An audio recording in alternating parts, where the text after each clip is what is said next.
ከሶፎንያስ ጋር ተያይዞ አዲስ መረጃዎች አሁንም እየወጡ ይገኛሉ። በሱ ዙሪያ ያሉ ሰዎችም ተጠያቂ እየሆኑ ይገኛል። ስለ ሶፎንያስ ቴዲ አዋሳ ያለውን አንድ መረጃ ላጋራችሁ። ይሄ ጋዜጠኛ በጤናው በነበረ ሰዓት የብዙዎቻችንን አድናቆት ያገኘ ነበር። ጋዜጠኛው ጤናው እያለ በተለያዩ በጎ አድራጎቶች ውስጥ የተሰማራ ለበጎ ስራ አምባሳደር የሆነ ክብርና ሞገስ የነበረው ሰው ነበር። አዎ ይሄ ጋዜጠኛ የተቀመጡ ቆመው ያጨበጨቡለት፣ ሲያልፍ ብዙዎች በክብር እጃቸውን ለሰላምታ ይዘረጉለት ሰው ነበር። ቀን አይጣላችሁ፣ ክፉን ሁሉ ያረቅላችሁ። እናም ቀን ያነሳው ሶፎንያስ ቀን ጣለው። አእምሮ መታወኩን፣ በከፍተኛ ጭንቀት ውስጥ መሆኑን፣ አንዳንዴ ራሱን ለማጥፋት ይነሳና የደሃ እናቱ ፎቶ ፊቱ ላይ ድቅን እያለበት እንደሚተወው ሕይወቱ ድንገት ሳያስበው ከኖሩት በታች ከሞቱት በላይ የሆነበት ሆነ። ያ ሞገስና ያ ዝና እንደ ጉም ተነነበት። የሶፎንያስን ሁኔታ በጥንቃቄ ያየ ምስኪን እናቱ ባትኖር ኖሮ ሶፎንያስ ያኔ ድሮ ገና ራሱን ያጠፋ እንደነበረ መታዘብ ይችላል። ቀን የጣለው ሶፎንያስ የቀረችውን ጭላንጭል ኃይሉን ተጠቅሞ ዩቲዩበሮች ጋር ሄዶ ደጅ ጠና፣ ተማጸነ። የሀገሪቱ ትልቅ ሚዲያ ላይ በክብር እንዳልሰራ ጭንቀት በሚሉት ህመም ከሰው ተገሎ ከቆየ በኋላ ሰርቼ ልብላ፣ ዩቲዩቤን ሰብስክራይብ አስደርጉልኝ ብሎ ጠየቃቸው። ቀን ያነሳቸው ማይክና ጠረጴዛ ስለገዙ ብቻ ጋዜጠኛ የሆኑ አንዳንድ ዩቲዩበሮች ግን እሱን እየተሳለቁበትና እያዋረዱት ኢንተርቪው አድርገውት ገንዘብ ካገኙ በኋላ እኔም በሙያዬ ሰርቼ እንድበላ ባካችሁ ሰብስክራይብ አስደርጉልኝ ብላቸው ዞር በላሉት። ስራህን አይተን ሰብስክራይብ እናስደርግልሃለን ብለው አሸማቀቁት፣ አላገጡበት። ቀን ያነሳል፣ ቀን ይጥላል። ይህንን የምጽፈው ይላል ቴዲ፣ የሶፎንያስን ሁኔታ ደጋግሜ እያየው የእናቱ ሁኔታ በአእምሮዬ እየተመላለሰብኝ ድንገት እንባዬ በጉንጮቼ ላይ እየፈሰሱብኝ ነው።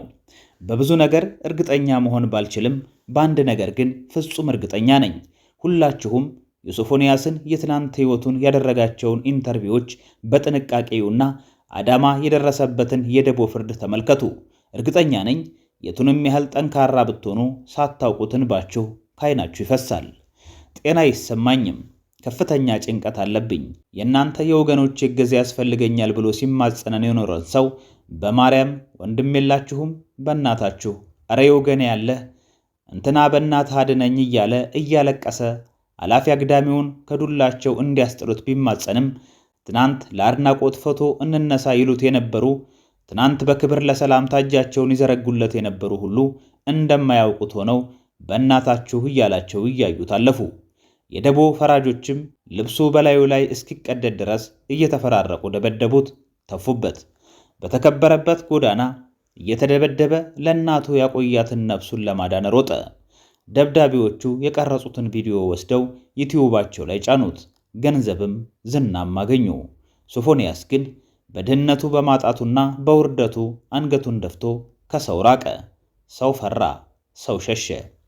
ዩቲዩበሮቹ የሚመቻቸውን የድምፅ ቅጂ ቆራርጠው ቀጥለው ፕሮግራም ሰሩበት። ምስጋናና ውዳሴም ጎረፈላቸው። እርዳታችንን በእጅጉ የሚሻው ሶፎንያስ ግን ራሱን ለማጥፋት 11ኛው ሰዓት ላይ ቆመ።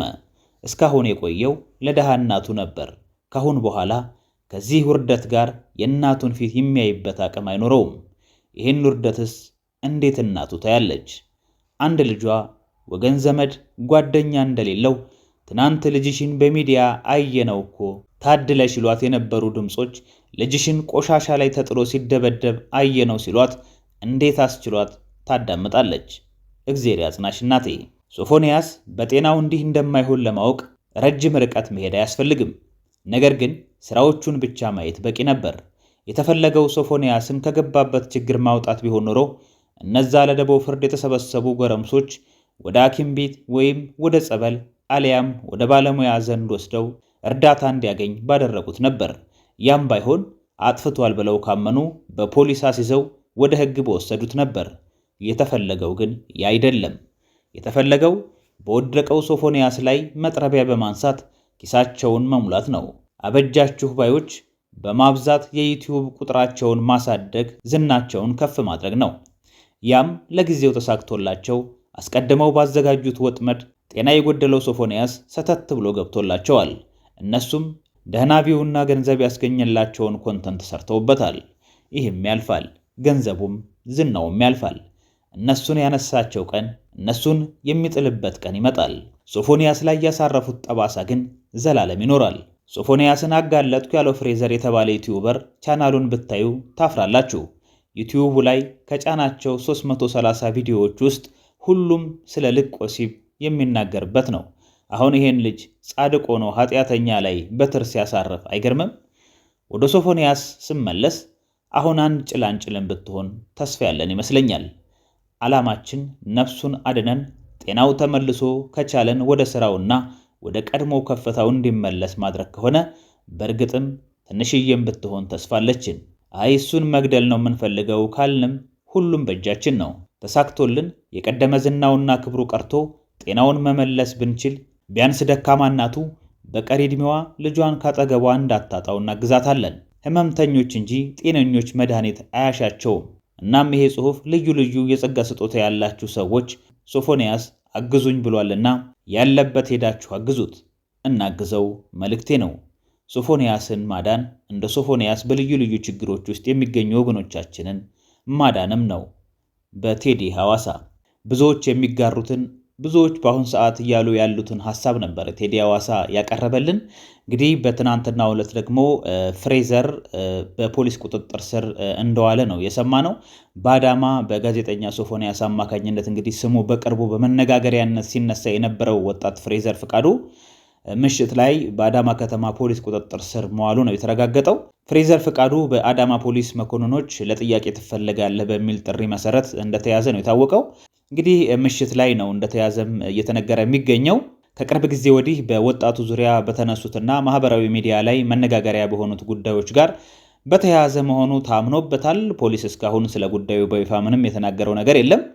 የተያዘው ወጣትና ጉዳዩ እየተጣራ ያለው የህግ ሂደት ዙሪያ ተጨማሪ ዝርዝር መረጃዎች እንደደረሰን የምንዘግብ ይሆናል።